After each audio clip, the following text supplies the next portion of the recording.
Okay, so Bezrat Hashem, moving on in our Kinyan Masechta Chazara of Moed Katan, we are holding on Daf Dalid Amud Alef, where the Gemara moves on to the next part of the Mishnah. So 2 dots.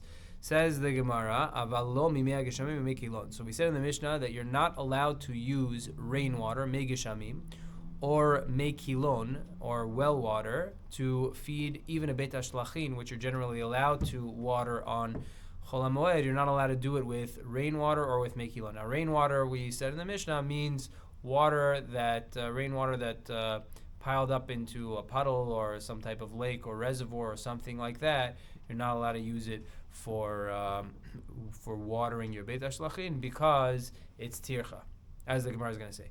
So says the Gemara, Bish, lama mekilon, ika tircha yetera. It makes sense why you're not allowed to use mekilon. You're not allowed to use well water because that's tircha. You have tircha going to the well, and every time you draw from the well, you have to lower the bucket and get the water out. Ela megishamim, my tircha ika. But megishamim, water that's in a puddle or a lake, what tircha is there to get the water and bring it to your field? That's not much tircha because you don't have to necessarily lower a bucket like you do into a well. So Amar Rabbi Yochanan, Gzeira megishamim atu mekilon. So Rabbi Ilah says in the name of Rabbi Yochanan, you know why? The Gzeira megishamim atu mekilon. You can't use that type of rainwater, puddle water, because you might come to use mekilon, meaning you can only use a spring, like we said in the Mishnah. You can't use stagnant water, because if you use any stagnant water, you might come to get water from a well, which is a tircha. Ravashi says megishamim gufai huli de mekilon atu. Ravashi says a little bit of a difference. Ravashi says megishamim themselves, the rainwater themselves, may come to a situation where they'll have the halach of mekilon because they'll be it'll be a tircha to get it, just like it's a tircha to get the mekilon, the well water. So again, we have a machloket Rav Ashi and Rav Elazar. Rav Elazar said the reason that you're not allowed to use rainwater that piled up is because if we allow you to use rainwater, you might come to use well water. But rainwater itself is not a tircha. Rav Ashi says no. Rainwater itself may come to be a tircha because even though right now you don't have to go through much tircha to get the rainwater, but as you're getting more water, the water level is going to go lower, and you're going to have to lower a bucket and draw it just like you do from a well, and that's going to be tircha. Okay, v'kamiflik with the Rabbi Zera, and they're arguing about this halacha that Rabbi Zera said. Rabbi Zera amar Rabbi Bar Yirmiyah amar Shmuel. So Rabbi Zera said, in the name of Rabbi Bar Yirmiyah, in the name of Shmuel, Naharot hamishuchin mayim min ha'agamim. So if you have naharot, you have streams that are drawing water from these like lakes or stagnant bodies of water. Mutar lahashkot mehen becholo shel moed. You're allowed to draw from them on Chol HaMoed. So Mar itle de Rebbe Zera, Umar leitle de Rebbe Zera.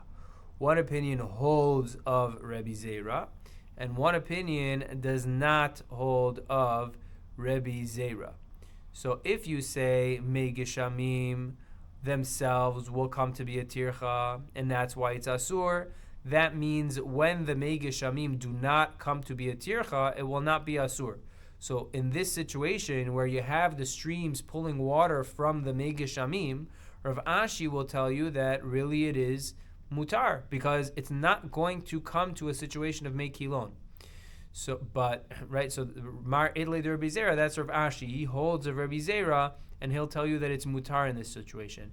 And Mar Leidle de Rabbi Zera, that would be Rabbi Yochanan, or that would be Rabbi Lazar Amar Rabbi Yochanan, who said that there's a gezerah on any type of non-flowing water, which would include this case. It's rainwater. It's not water from a spring or from a river. It's rainwater from a small pond, and you just have some streams coming out of the pond.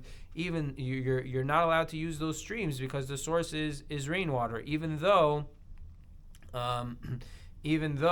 it itself will not lead to a tircha.